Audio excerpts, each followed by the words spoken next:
Subhash Chandra Bose Hitler से मिलने चले गए थे। जर्मनी हिटलर से मिलने चले गए और हिटलर से जाके कहा कि तुम हमारी क्या मदद कर सकते हो। हिटलर के बारे में लोग कहते हैं कि हिटलर बहुत बुरा आदमी है, उसने यहूदियों को मार दिया। इजराइल जितना बड़ा देश आज है उसके आधे से ज़्यादा आदमियों को तो हिटलर ने टपका दिया था, लेकिन फिर भी सुभाष चंद्र बोस उससे मिलने गए। आज़ाद हिंद फौज के गठन में हिटलर का महत्वपूर्ण योगदान है। बहुत सारे कैदी जो कि हिटलर के अधीन सेकेंड वर्ल्ड वार में कैद थे, उनको सुभाष चंद्र बोस को दे दिया कि भाई हम तुम्हारी ज़्यादा मदद नहीं कर सकते क्योंकि मुझे भरोसा नहीं है कि भारतीय जो है वो अंग्रेजों से इतनी मजबूती से लड़ सकते हैं, लेकिन फिर भी मेरी कैद में आपके बहुत सारे सैनिक हैं जो कि अंग्रेजों की ओर से लड़ रहे थे।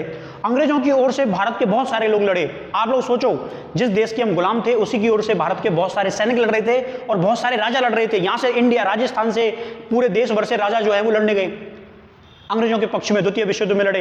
इधर जापान की तरफ लड़ रहे थे कुछ तो फिर भी हिटलर ने मदद की, उनको छोड़ा। आजाद हिंद फौज की स्थापना हुई। रेडियो पर बहुत सारी जो मदद है, क्योंकि इंडिया के पास खुद का रेडियो सिग्नल ना था, हिटलर ने बहुत सारी गुप्त जानकारियां भी शेयर की।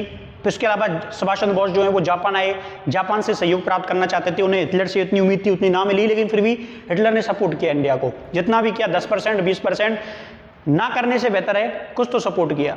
तो सुभाष चंद्र बोस ये बात भी कहते हैं कि मैंने हिटलर की मदद जो है वो भारत के स्वतंत्रता संग्राम को और ज़्यादा तेज धार देने के लिए की थी। क्या ही दिक्कत है, जब हमारा देश किसी का गुलाम है तो हम किसी की मदद लें, दुनिया को क्या ही फर्क पड़ता है। हमें हमारा देश आज़ाद चाहिए था। तभी सुभाष चंद्र बोस हिटलर से मुलाकात करते हैं।